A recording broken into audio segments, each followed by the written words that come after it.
Dude, hold on. It's live. We're ready. We're live, dude.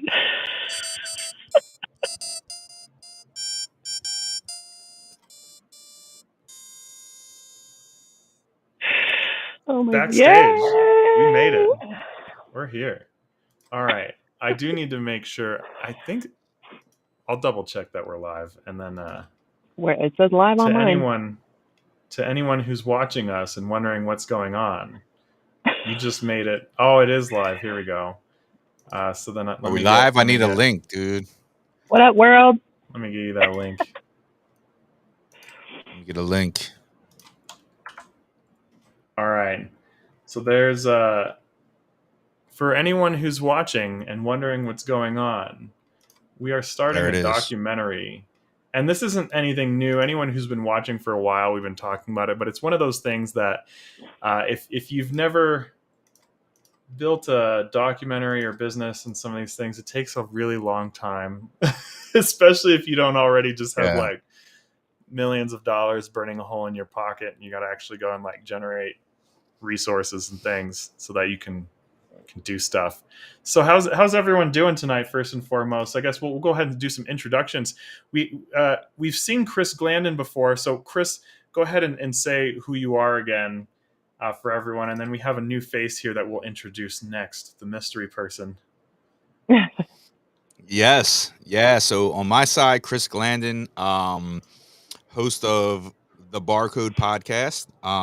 Me and Nato have caught up before plenty of times. He's actually been a guest on Barcode way back in the early days of Barcode. But I think that's how we got our introduction to each other, and I think how the documentary concept was sparked over the podcast. So over the past, I'd say, year and a half, we've been sort of just trying to map out this idea that we had for a documentary that we'll get into in a minute. So yeah, that's me. Drum roll. All right. Who is our new surprise guest who is making special things happen? Hey, everybody. It's Anastasia Edwards, or you could call me Stasia if you like. I'm just a random creeper who decided to pop up into this chat. I have nothing special going on. No, I'm just kidding. Cybersecurity. Nato, did you validate her before you let her in? I don't know. I think that we ID got her. Fished. Not random at all. I have absolutely fished these two and made my way into their super secret podcast live stream situation. No, I'm just kidding. Anastasia Edwards over here, cybersecurity experienced 10 years, analyst work, engineer work, but I also am a huge proponent for the human aspect of cybersecurity. You could kind of picture me as like customer service of cybersecurity. Like I really care about the humans that are behind the keyboards and the ones that are, working with the technology. So we want to not neglect us and do better. So that's what I'm here for. And for those wanting to get into the chat, LinkedIn is the chat that we'll be following. So if you are following on YouTube, head over to LinkedIn. I should probably get my LinkedIn profile link so that folks can see what that is.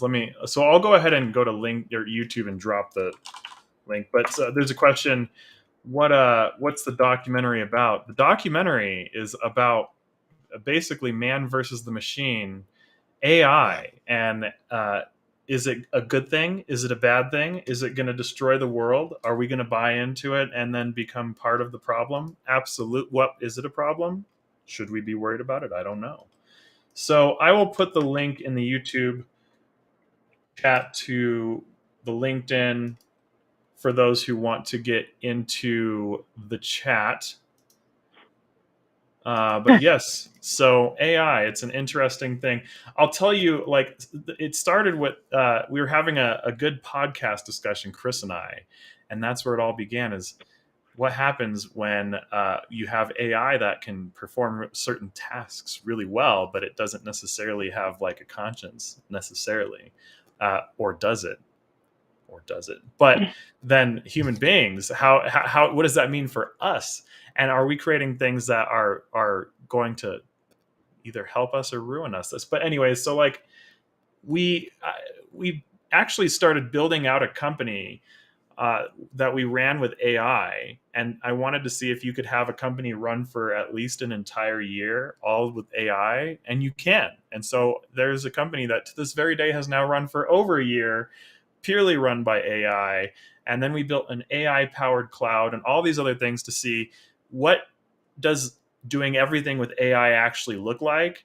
And I will say, scarily enough, it's kind of like having an entire team around us. How does it feel, Chris, when I come around and I'm like, hey, by the way, we have a fully managed cloud? And you're like, wait, what? We're making Yeah. a documentary.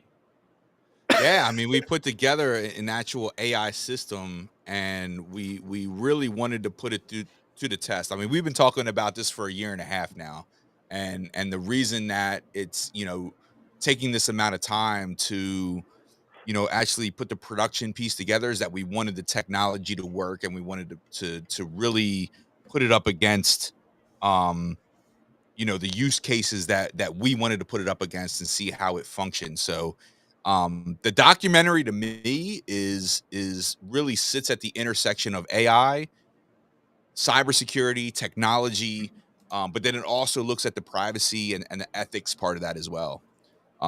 So when you talk about AI, what does AI mean to us in the security group and security culture? When you see AI documentaries now, it's produced by Hollywood, and it's produced by, maybe not folks within the security realm. So we're trying to bring that truth to the screen and show what AI means to us as a security community, and really put it through that lens to not only the security community but also to the mainstream audience. And we ended up with an entire production studio, which means that we have to make many shows if we're going to make a whole studio. Because we were like, well, we could make a documentary and try to find a production studio to work with, or we could just make the whole production studio and run it with AI too. And that leads to why we also have someone who's going to help us make some amazing shows as we're going to start to build our own production studio.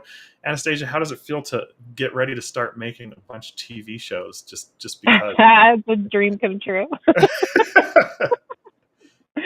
I mean, I've been thinking about this stuff for a very long time. So, I mean, it's all aligning and unfolding so well, and I'm just glad to be able to be here and participate with you guys and get things done. It's going to be awesome. Have some good ideas, some really good ideas Tell brewing. us some of these ideas. I'm ready for it.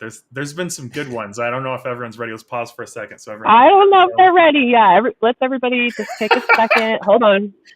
All right. All right. So. All right. Here we go. We're ready. We took the pause. Okay. So first idea for a show is a dating show for people in the cyber IT realm. Yes. Oh, sound effects. I'm ready. We're ready for it. I'm ready. Yes. I just feel Let's like, go. we're in our own sort of little sphere of the world where we kind of like we all know what we're talking about and we all know what's going on, and like we're just kind of all on the same page. And I feel like there's probably definitely people out there who want to align with other people in a more like a deeper connection, romantic connection. So that way, at the end of the day, when you're talking to somebody, they know what you're talking about and you know what they're talking about. So I just thought it would be a good idea. And your lovely wife agreed. So thank you, Laura Riley. So that's one. And I think I'll keep the rest a secret for now.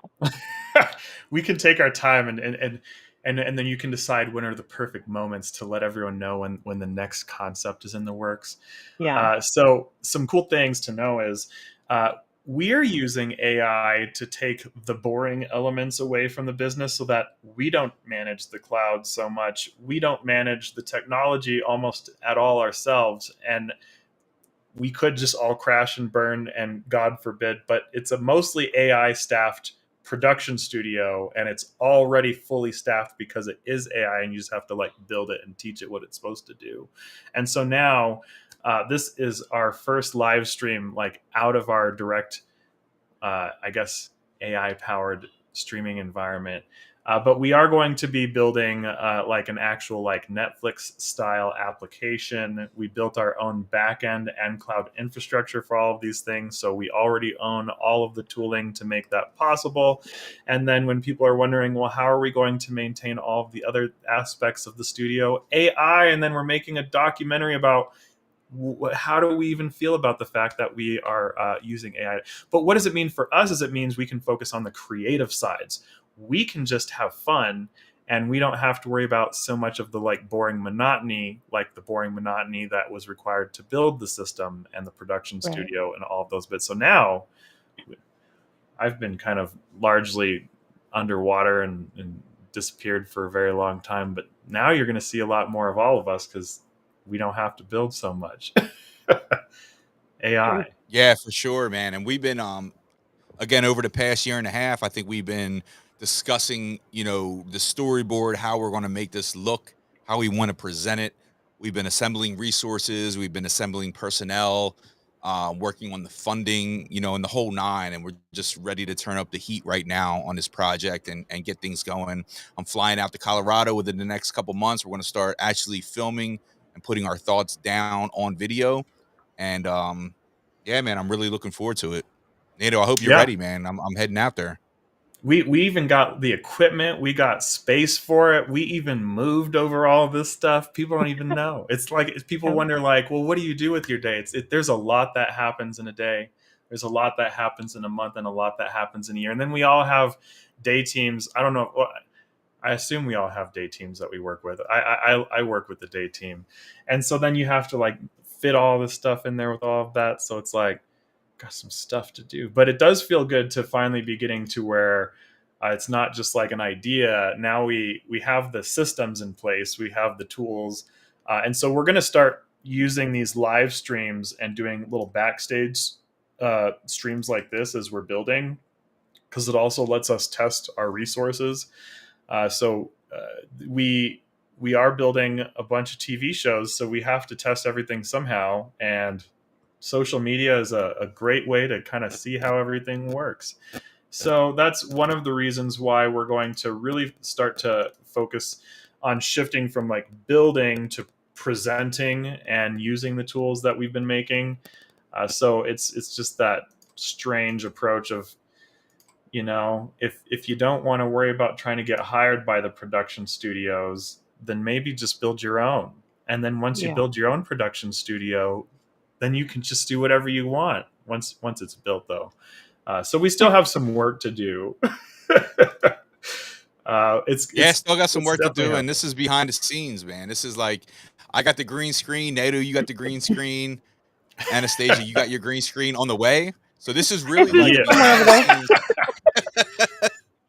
This is like a behind the scenes look in the making of not only like our process of putting this together, but also involving you guys, because you guys are the ones that are going to be consuming a lot of this content. So we want to hear your feedback. We want to get some of your ideas and opinions on this as well, because again, this is security for security and mainstream. So we want to make sure that we're bringing you the information that you guys want as well. True.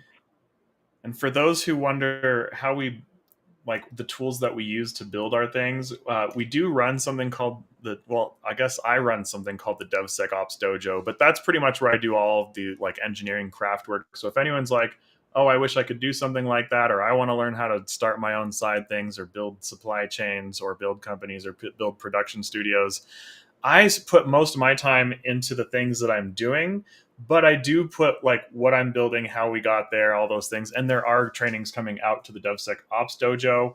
The DevSecOps Dojo is also where we will be building out trainings in there as another means of testing out the infrastructure. And that's also where a lot of the outcomes of the information that we use to basically build the product, all that stuff. So anyways, now I'm just talking in circles, but DevSecOps Dojo, we use DevSecOps because with AI, It's a lot more complicated if security wasn't already. If you're not thinking about security before you build the AI, then you're going to just increase the likelihood of things that and overhead that you have to manage. So we focus on building with DevSecOps because then you already have a sound, secure structure, and then you have a lot less to manage and contain, and then you have other automated systems that are in place, so that we don't really have to spend much time on the systems that way. It was a lot of work up front. We show that it's pretty much been 2 years of like total engineering. It's been a year and a half of engineering directly for this project. So it's been a long time coming. So for those wondering, like, oh, you just got started, this has been a long time coming, and we've been working on it. So it just takes time. And anyone who wants to get into that stuff, feel free to check us out. Do you guys have anything to say before we get ready for the next session? Because we'll be back next week as well. Or any last topics that anyone wants to talk about? No, man, I just want to Well, say, yeah, you go. no, You go first.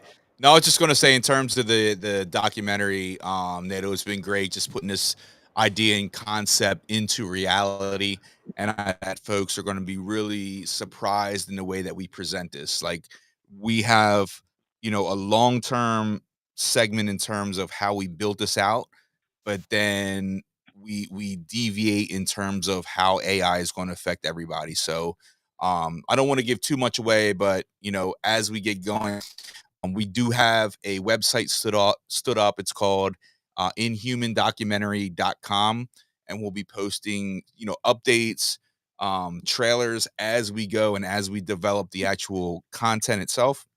So make sure you guys check that out. But yeah, that's all I'll give you right now. Anastasia, I'll pass it to you. Well, I thank you, sir. Yeah, I don't have too much to divulge at this time yet either, but anybody who's interested can hit up my LinkedIn and just give me a follow or a connect, but announce yourself first because I definitely screen my LinkedIn connections, but the follow button works too. And I have a couple projects in the pipeline that you could find on LinkedIn. I don't want to get into it too deep right now because I am taking a LinkedIn hiatus. It's very hard. It's not easy. But yes, please find me there and we'll be in touch. I appreciate both of you guys for joining this stream. And then, like I said, we'll be working on trying to do these weekly. And if anyone does have any questions or requests or is wondering more about like what we do behind the scenes or how we do some of the things that we've done to get this far, there'll be a lot more that we'll be going over. So we'll be back. So